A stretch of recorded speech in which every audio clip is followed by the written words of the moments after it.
عبدالمطلب کا جو کردار ہے زمزم کے مسئلے کے اندر وہ بڑا دلچسپ ہے، اور وہ یوں ہے کہ یہ روایت حضرت علی فرماتے ہیں، اور حضرت علی کے دادا ہو گئے یہ بھی۔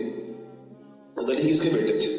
ابو طالب کے۔ ابو طالب کے 4 بیٹے تھے، طالب تو ان کا پہلا بیٹا تھا، دوسرا بیٹا عقیل، تیسرا جعفر، چوتھا علی۔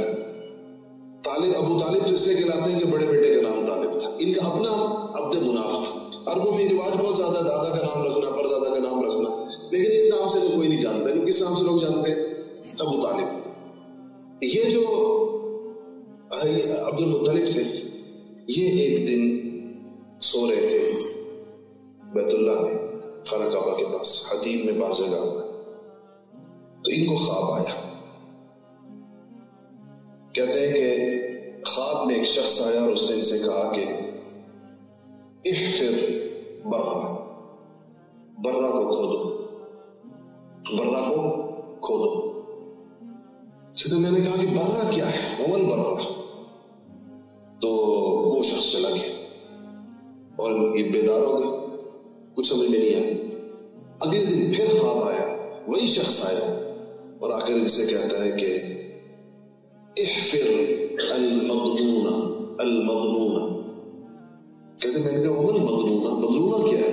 وہ چلا گیا۔ کہتے تیسرے دن پھر خواب آیا، وہی شخص آیا، کہتا ہے کہ احفر طیبہ کو کھودو۔ میں نے کہا عمل طیبہ کیا ہے؟ کہتے وہ چلا گیا۔ کہتے چوتھے دن پھر خواب آئے اور وہ شخص آیا اور کہتا ہے کہ احفر زمزم۔ تو میں نے کہا عمل زمزم کیا ہے؟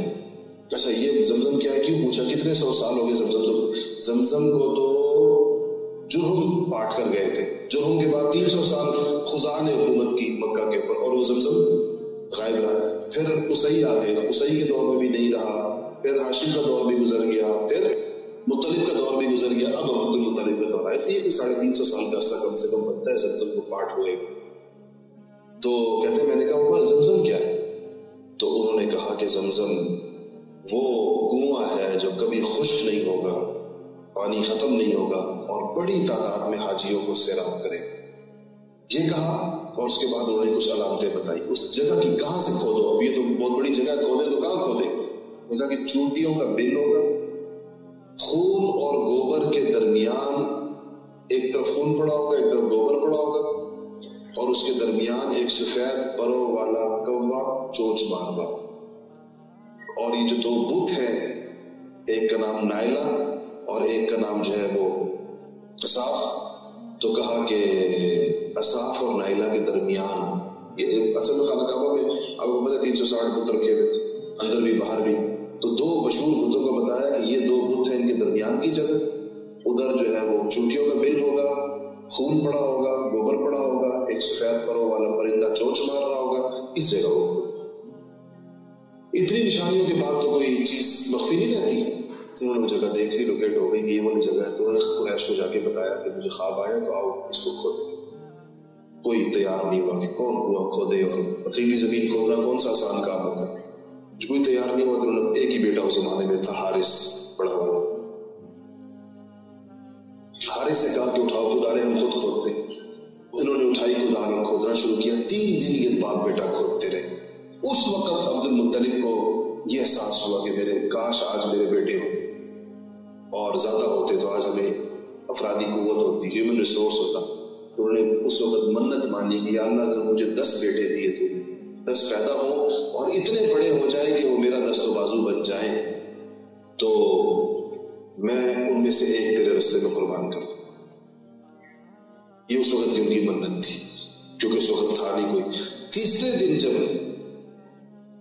کنویں کے آثار نظر آ گئے اس کے اندر، تو چیخ اٹھے عبدالمطلب کہ ہاذا طوی اسماعیل، یہ اسماعیل کا کنواں ہے، یہ وہ کنواں ہے جو اسماعیل کے اس سے نکلا تھا، پاؤں کی رگڑ سے نکلا تھا۔ جب یہ پتا چلا کہ کنواں نکل آیا ہے، قریش آ گئے اور کہا بالکل آپ صحیح کہہ رہے ہیں، اسماعیل کا کنواں ہے اور ہم سب اسماعیل کی اولاد ہیں اور اس کے وارث، اس لیے کہ میراث کو سب کو ملتی ہے، جو بھی اولاد اسماعیل ہے، اولاد اسماعیل کا کنواں ہے۔ تو وہ کہنے لگے کہ نہیں، اس سے کوئی شریک نہیں ہوگا میرے ساتھ، اور یہ جب مجھے خواب آیا ہے تو اس کا مطلب ہے کہ قدرت مجھ سے چاہتی کہ میں اس کو نکالوں اور اس کی پھر نگرانی میرے ذمے ہو. تو اس پر ان لوگوں نے کہا کہ ہم اپنے فیصلے کے لیے کہیں آتے ہیں. وہ فیصلے کے لیے ایک خاتون کا انتخاب کیا جو بڑی کہانت کہتے تھے، وہ کہانت سے وابستہ تھی.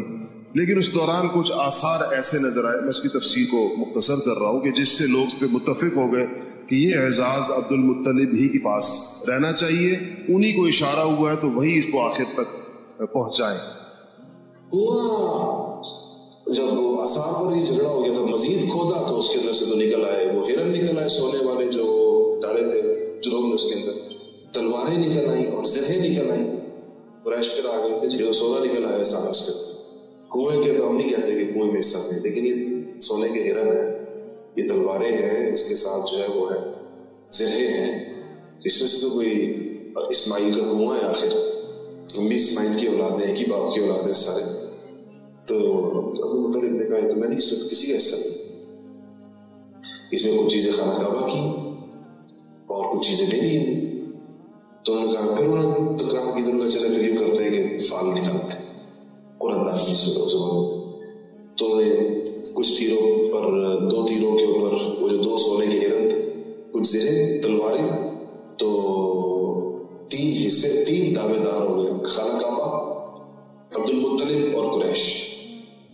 تو ان کے ناموں کے تیروں پر نام لکھے گئے اور ان چیزوں کے نام لکھے گئے، دعوے داروں کے نام لکھے گئے. اور ایک حبل جو بڑا بت تھا اس کے پاس گئے، اس کا جو پانسے اس کو پانسا سازی کہتے تھے، وہ جو خاص طریقے سے نکالے جاتے تھے، اس کو کیا جا کے اس کو بتایا.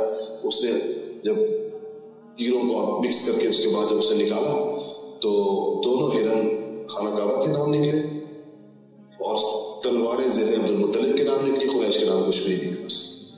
تو یہ چیزیں خیر انہوں نے جا کر وہ ہرن جو ہے واپس عبدالمطلب نے وہ سونے کے ہرن ان کو پگھلا کر ان سے خانہ کعبہ کا دروازہ سونے کا بنایا.